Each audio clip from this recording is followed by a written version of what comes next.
Welcome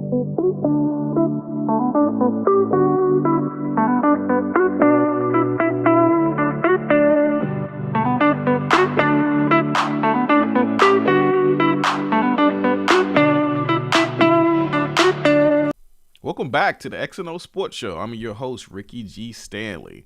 And we took a little break to give you a couple days to catch up on some of the good sports as well as some of the other episodes. But we're back, and our first leading topic tonight are my LA Lakers in trouble. Absolutely we are. As a fan, I will be the first to admit we are in trouble. With no LeBron handling the ball, AD in and out of the lineup. I want to say another point guard, Schroeder, he's banged up and hurt. So we look a whole lot different without a actually offensive point guard out there. We got a bunch of forwards out there running around. Doesn't look good. We have to play a 7-game series with Golden State. Yeah, we're not going to win that one. So I think that with the injuries, they try to give us an excuse or the chemistry. I just feel like you need to actually buckle down, lock in. You're all a veterans. It's not like you're a very young team with a bunch of rookies. So I think it's more on coaching and preparation when losing these games instead of execution. Like I said, they're all pros. None of them are like 1 or 2 year players. So let's figure it out. You know, champions don't make excuses. So hopefully they can back up all the stuff that I talked this season. Because I was like, yeah, we're going to run it back. Ooh, but we struggle to get into play-in. So like I said, I think we could make the playoffs. So matter of fact, it's only like 3 games. Yeah, we'll be probably in the play-in series. So we'll see how that goes. I don't want to play Golden State in the first round, but, you know, it is what it is, you know. I'm a Laker fan first. But that's Steph Curry. He's out there cooking like a chef every night. He didn't have a great shoot night tonight, but they still found a way, and Wiggins gave him 38 tonight. So, as for basketball, like I said, my LA Lakers, we classified as the best team on paper, but with injuries, you know, it faded. But we faced some good teams. We faced some bad teams. Tonight, we played the Knicks. I feel like the Knicks is not the Knicks of old, and they're a very good team. And we had to take them all the way into overtime tonight. We did beat them. Like I said, we needed that win. Like I said, no knock on the Knicks. You know, they didn't give it to us. We had to take it. So, good win, good defense tonight. We are fighting for that spot, and I think we will get the 7th seed. All we got to do is make a way. So, I think we have to win the next 3, if I'm not mistaken. But one person I hate to watch play basketball is Karl Anthony Towns. He got, I don't know what is his deal. He's a big guy. They feel, he's an athletic big man. He looks like a lazy bum. They're like, oh, well, he can play. Yes, he can. Like, even when he shoots threes, he don't jump. He put no effort into it. Like I said, he gets dominated by very good big men. So he really has not showed me anything of all this potential he has. He's been in the league for, about 6 years now, and he's still not showing all this potential that they've been talking about. So, Kat, your team out of 6 years, I don't know if they've been to the playoffs. Maybe once, I think. That probably was with Jimmy Butler if it was. Like I said, he always said he's a star. You're not giving a star effort. And this is year number 6, and I feel like you're trash. This is my personal opinion, you know. So, hopefully it's not too many Karl Anthony Towns fans out there that's going to say, oh, well, you know, he's not trash. Yes, he is. So our second topic of the night is none other than DJ Metcalf of the Seattle Seahawks. DJ Metcalf is a wide receiver for the Seattle Seahawks. He made headlines this week because he wanted to put his hands in the qualifying for the Olympics in the 100-meter sprint. Not the hurdle. He actually did hurdles, I think, in high school. So he did a 100-meter sprint. With that, a lot of people were speculating, well, will he make it? Will he not make it? Everybody's seen him play football. He's fast. He's big. He's physical. But people forget that people train for the Olympics. They do this every single day. This is how they feed their family every single day.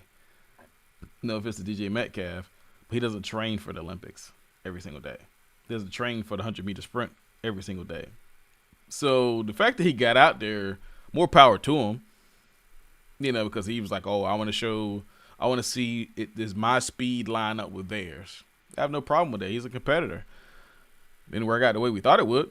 But I didn't have a problem with what happened because he did he did better than I thought it would. So I predicted in the 100-meter, DJ Metcalf would run no better than a 10.5. So looking at these notes, he actually did run a 10.36. That's nothing to sneeze at. That's actually pretty fast. Like, I know guys that were running 4.4, 4.5, running 10.5, 10.6. I got DJ Metcalf 4.3 with a lot of acceleration. I never had him or predicted he'd run 4.2. So like I said, those guys he's running up against, I didn't think he was going to beat them. And he finished pretty much how I thought he would. He actually did a little bit, like I said, he did better. He finished 15th out of 17 in the entire event. Not just that heat, but the actual, for his time. But a 10.36 is way better than I thought. And we also have to remember that he is 6'4", 235. In order to get a 10.1 or under 10 for DJ Metcalf, which is doable, he's going to have to trim down some of that body mass. That dude is massive. The fact that he's that big and that tall and he's still running a 10.36, that's pretty cool. I would like, if he took this serious, I would say he needs to be no bigger than 205 at max. He would have to slim down a lot to get underneath that 9 second. And I think he can do it. But the fact that he plays football and the training is different from football, he has to be bigger. He has to be physical to give, the defenders a hard time to cover him. Like I said, DJ Metcalf, hats off to you for, going out there and proving that you can run with him. Like I said, he finished 9th in the race I saw. But it wasn't like they beat him by this much. And, some of those guys, they probably looking at DJ Metcalf like, yo, this dude can really run because, this is all they do. He come off a football field, train for a couple weeks, and he's out here on your heels. So, for the ones that barely beat him, you better be watching out.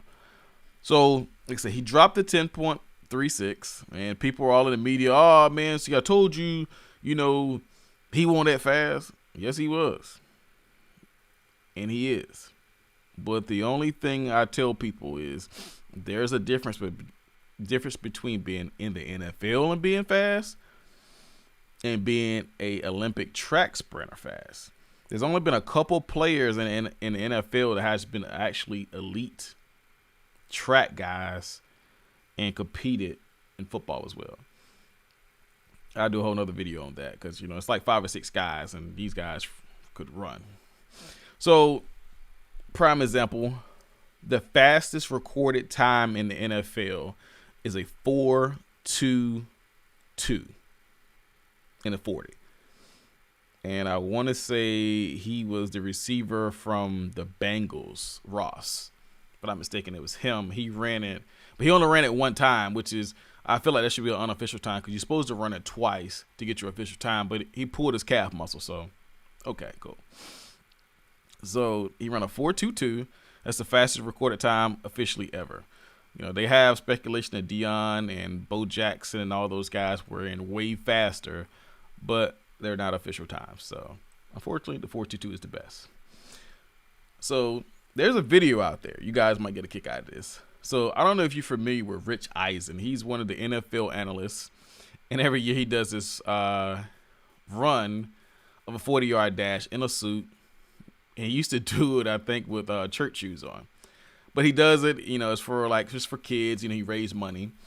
And, I think he breaks 5.67 on a very, very good year. He's not breaking 5s. I mean, he's not breaking the 4s at all. He's running hard, but he's an older guy. He's out of shape. It's all for fun. So he was like, well, I have this idea. They always say you run faster if you run against somebody that's faster than you. So he comes up with this great idea. I'm going to run against Usain Bolt. This was a couple years ago. And so this is after Usain Bolt retired from track. He ran his last race.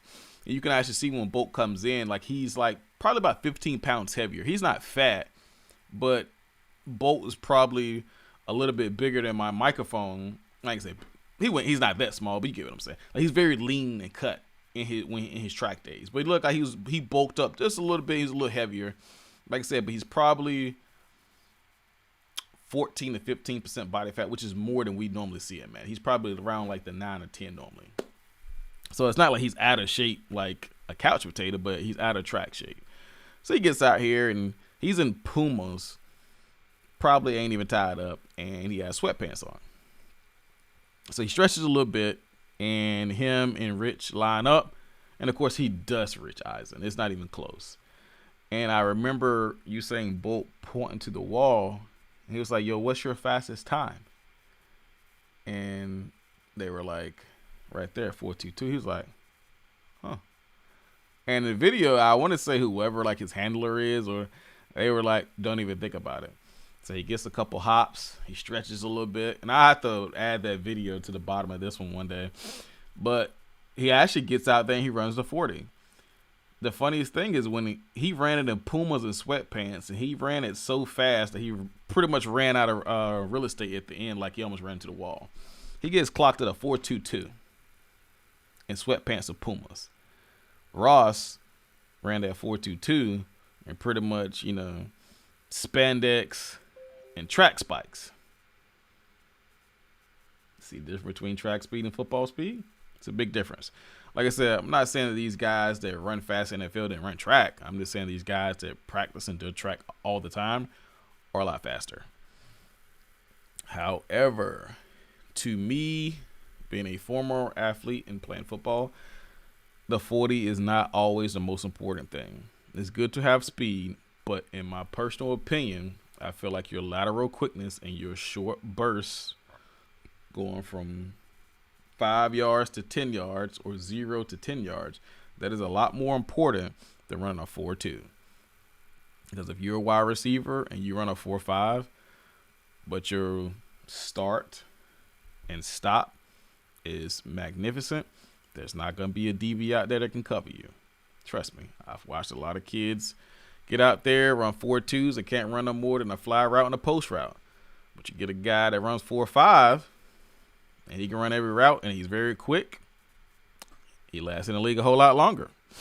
But if we look at the 100 meters, it's broke down a little different. And if you look at some of the fastest guys, like let's say Usain Bolt, they have him, they did like a simulation. They said he would probably run a 3.99. I just did some math in my head with a couple of formulas that I picked up from my old calculus class. No, I'm not going to give you the formula because you guys are going to try to check my work. But I feel like not exaggerating, I think that's pretty accurate. If you go off of the 100-meter time that he broke the record on and you take that and try to measure the distance of 40 yards with him coming out hard, I think, 3.99 is not exaggerated at all. But back to the point of Olympic speed is they are faster than the average football player. And I think the fastest football player in the NFL now, or pretty much in the last 10 years, probably can't beat, the 7th or the 8th guy in the Olympics. Probably not because, like I said, it is a different training for both. I remember this defensive back. He came out of Texas. His last name was Ross. I can't remember his first name, but I remember he's married to a track star. He said when he ran with her in the summer, he's I'm gonna work on my long speed, run my wife because she's an Olympic runner. He said he was out there throwing up in the summertime running against her because it's just a different beast when you're training to sprint. So like I tell people, just because you ran track in high school does not mean you can get out there and run against in the Olympics. But DJ Metcalf, keep your head up. I still feel like you were one of the top 2 guys, but it makes me think he can't be the Olympic sprinter, but would he last against Tyreek Hill? That would be a race that I would pay to watch. I would like to see him race, but I don't want to see a 40 yard. I want to see it like 60. I feel like by him being 6'4", that race will be a lot closer with 60 yards instead of 40. But, let the living cheetah do that part.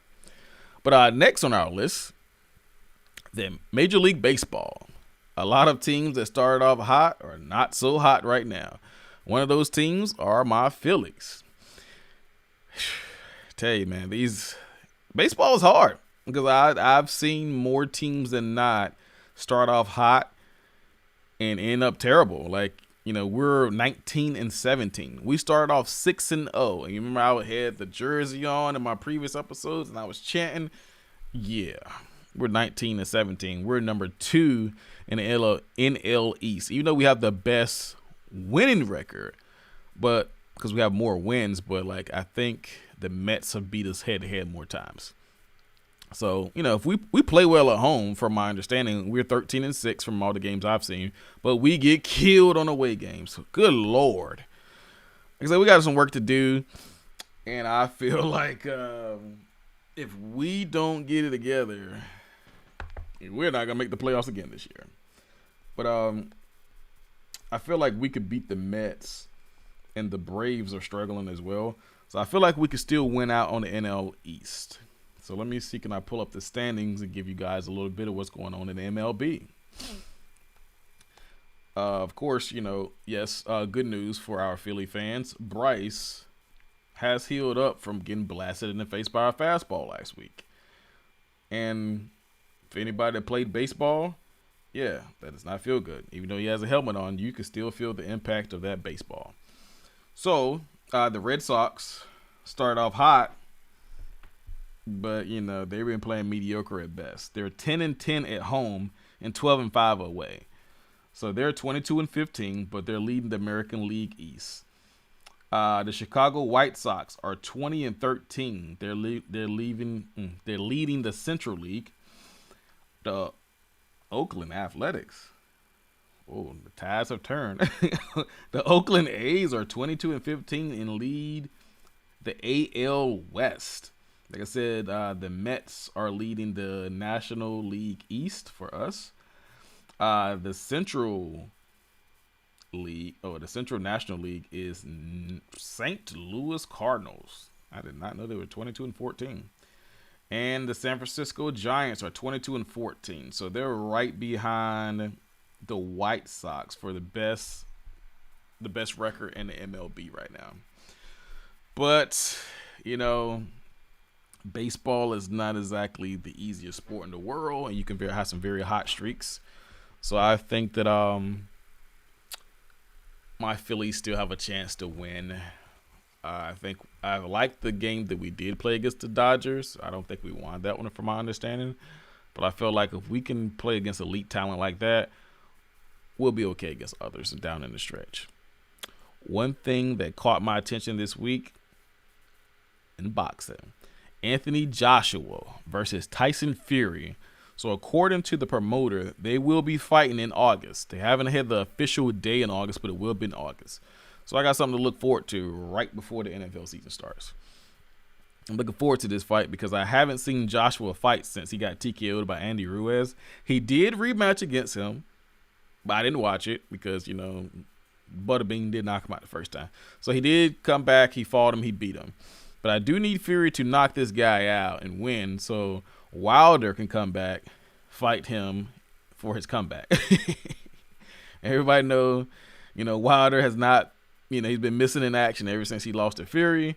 I'm hoping that he's actually working on some extra moves because we all knew that he leaned heavy on his jab and that knockout punch. And it didn't save him. So like I said, I'm not going to look forward to too many fights outside of those two. And as for other boxing, I'm not even going to really waste too much energy on this other topic between Floyd and Jake foolishness. Jake Paul, like I said, I like him, but him and Floyd staged that foolery the other day. That is just to get people riled up and want to watch and bring views around this. They're entertainers. And people was like, you think they'd have fought for real? No, they wouldn't. And I don't think that Floyd, if he fought him, he would lose. But I don't like somebody that's 155 pounds fighting somebody that's close to 200. I don't really like that. Unless you're in the heavyweights. If you 205, you want to fight a man that's 250, that's your problem. But somebody that's 155 and somebody close to 200, I really don't like it because I don't think Jake Paul could lay a hand on him because he's too quick, even at 42 years old. And if Jake Paul does so happen, lay a kill shot on him, they're like, oh, well, he outweighs him by 40 pounds. Like I said, I would really like to see the fight in weight more even. But like I said, outside of those two fights, I'm pretty sure Floyd is going to bring in a lot of money on the fight that he's going to do. And I think Jake Paul will get a win against whoever he fights next. I know his brother's supposed to fight Floyd, but Jake Paul is supposed to fight somebody as well. Waiting on that as well. But guys, it's been a great start of the week. You guys stay motivated. This is my time. I'm your host, Ricky G. Stanley, and I am out of here.